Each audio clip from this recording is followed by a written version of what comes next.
Bismillahirrahmanirrahim.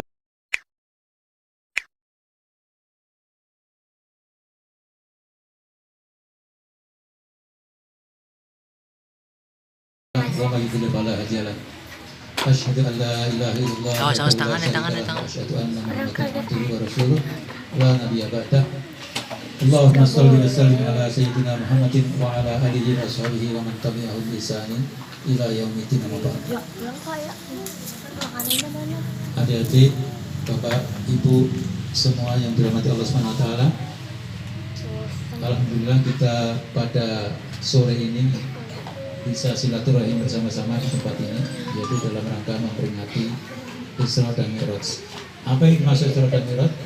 Tadi Ustadz Ahmad dan Ustadz Irfan sudah menjelaskan banyak, cukup.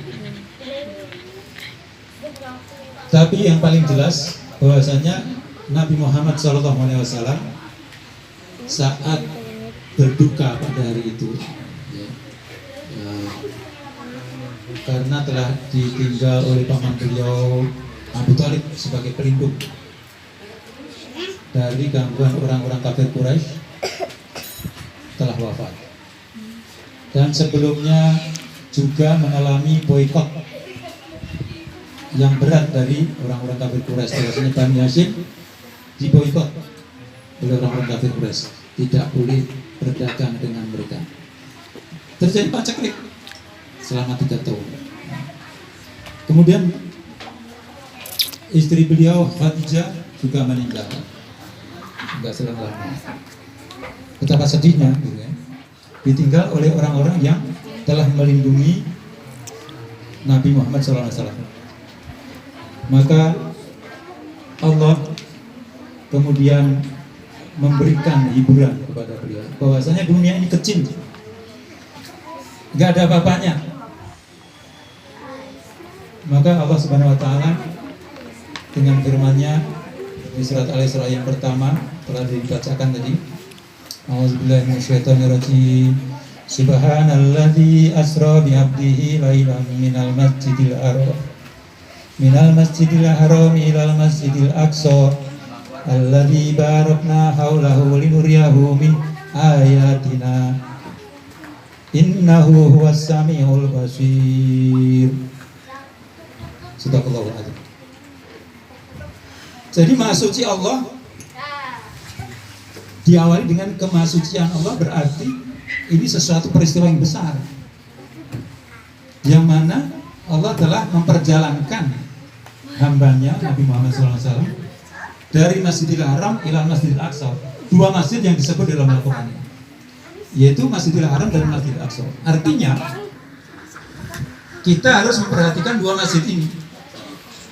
Kalau Masjidil Haram jelas sudah sebagai kiblat yang terakhir nih umat Islam, ya, sudah dirawat oleh penjaganya sampai saat ini dan terlindung untuk sementara saat ini masih terlindung, ya, dilindungi. Bahkan kita bisa mengunjunginya dengan umroh maupun haji.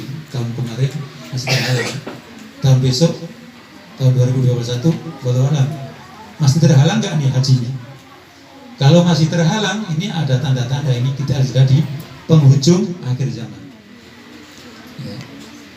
Kemudian Masjidil Aqsa disebut juga, yang mana kedua masjid tersebut alladzi barakna haulahu, yang kami telah beri berkah di sekelilingnya.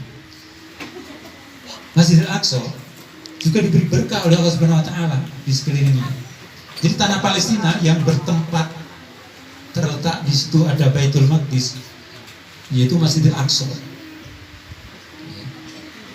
atau Baitul Maqdis istilah Al-Qur'annya. Istilah orang-orang Yahudi Yerusalem, kota tua, terletak Masjidil Aqsa. Dan di lapangan Masjidil Aqsa itu ada berapa hektar tuh? Ada 10 hektar. Itu yang namanya masjid pasti punya orang Islam, punya tempat ibadah orang Islam, betul nggak? Masjid adalah tempat ibadahnya orang siapa? Orang Islam. Kalau tempat ibadahnya orang Yahudi apa? Sinagog. Tempat orang Nasrani apa? Baru gereja. Ya. Jadi masjid itu diberkahi oleh Allah dan tanah-tanah di sekitarnya. Artinya kita harus memperhatikannya juga, bahwasanya walaupun sampai saat ini ya dikuasai oleh Zionis Israel, DKM-nya saja Yahudi, bagaimana? DKM-nya Yahudi, mana ada DKM Masjid Yahudi? Baru Masjid Al-Aqsa. Makanya orang yang umur di bawah 40 tahun nggak boleh masuk. Waktu tahun lalu mau sholat Idul Adha di situ dilarang, ditembakin. Jadi orang yang menjaga di tempat tersebut itu diusir. Gitu. Bahkan penduduk Palestina yang di sekitar Al-Quds Asy-Syarif itu dirobohkan rumahnya, diusir, dikeluarkan anggota keluarganya, anak-anaknya, kakek-kakeknya, diusir seperti mengeluarkan barang-barang aja. Kamu harus robohkan ini, atau aku bulldozer sekarang, atau kamu robohkan, atau kalau tidak mau, nanti kamu lebih mahal lagi merobohkannya. Diancam gitu, terpaksa dirobohkan dengan bulldozer mereka kejamnya sekali seperti itu. Bahkan dia nggak mau keluar, orang namanya tanah udah beratus-ratus tahun ya, sejak zaman Nabi Musa alaihissalam. Nabi Musa belum bisa masuk ya saat itu. Kemudian Nabi sesudahnya, Nabi Daud alaihissalam, nah baru bisa masuk Masjidil Aqsa karena sudah bisa mengalahkan Jalut ya. Kemudian keturunannya Nabi Sulaiman lebih hebat lagi dengan kerajaannya di Masjidil Aqsa, di Al-Quds Baitul Maqdis. Jadi Masjidil Haram itu adalah pertama kali ya masjid tempat ibadah yang dibangun di muka bumi, itu Masjidil Haram ya, tersebut di dalam surat Al-Imran ayat 96. Inna awwala baitin wudi'a lin-nasi bi Bakkah.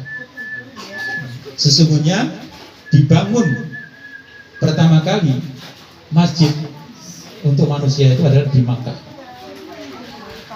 Wa hudal lil alamin, dan menjadi petunjuk seluruh alam semesta. Dan seterusnya. Al-ayat. Kemudian ditanya, kemudian masjid apa lagi ya Rasulullah? Kemudian baru Masjidil Aqsa.